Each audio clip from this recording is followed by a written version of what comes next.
PGR সদস্যগণ, আপনারা যেহেতু সবাই সেনাবাহিনীর বিভিন্ন পর্যায়ের কর্মকর্তা এবং সদস্য, ফলে আপনারাও সবাই বিশেষভাবে প্রশিক্ষিত, যা আপনাদের এই রেজিমেন্টকে আরো দক্ষ, আত্মবিশ্বাসী এবং গৌরবান্বিত করেছে বলে আমি দৃঢ়ভাবে বিশ্বাস করি।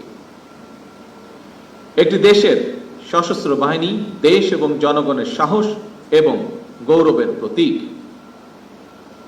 1971 সালের মহান মুক্তিযুদ্ধে সশস্ত্র বাহিনীর সাহসী ভূমিকা সেনাবাহিনীকে বাংলাদেশের গৌরবময় ইতিহাসের সঙ্গে অবিচ্ছিন্ন এবং অঙ্গাঙ্গিভাবে জড়িয়ে ফেলেছে।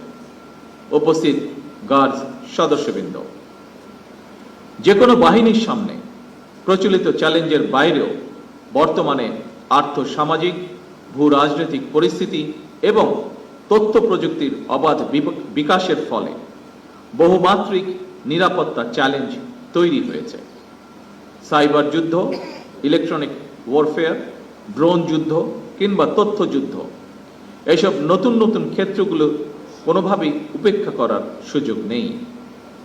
এইসব বহুমাত্রিক চ্যালেঞ্জ মোকাবেলায় শুধুমাত্র পিজিআরই নয়, প্রতিটি বাহিনীকেই আধুনিক এবং সময়োপযোগী প্রশিক্ষণের মাধ্যমে নিজেদেরকে সার্বক্ষণিক প্রস্তুত রাখা অত্যন্ত জরুরি।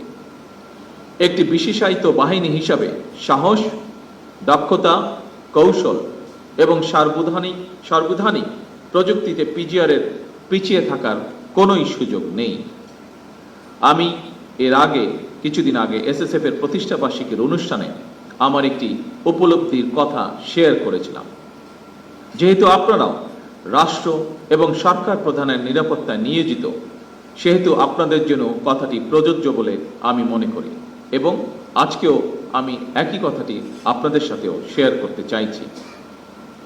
সেটি হলো, একটি গণতান্ত্রিক সরকারের প্রধান হিসাবে রাজধানী ঢাকা এবং ঢাকার বাইরে দেশের প্রত্যন্ত অঞ্চলে প্রায়শই জনসভা এবং বিভিন্ন রাষ্ট্রীয় কর্মসূচিতে আমাকে অংশগ্রহণ করতে হয়। ফলে সেই সকল অনুষ্ঠানে আপনাদেরকেও দায়িত্ব পালন করতে হয়। তবে এই ধরনের অনুষ্ঠানে ব্যাপক জনসমাগমের মধ্যে নিরাপত্তা নিশ্চিত করা অবশ্যই কিছুটা জটিলতাপূর্ণ।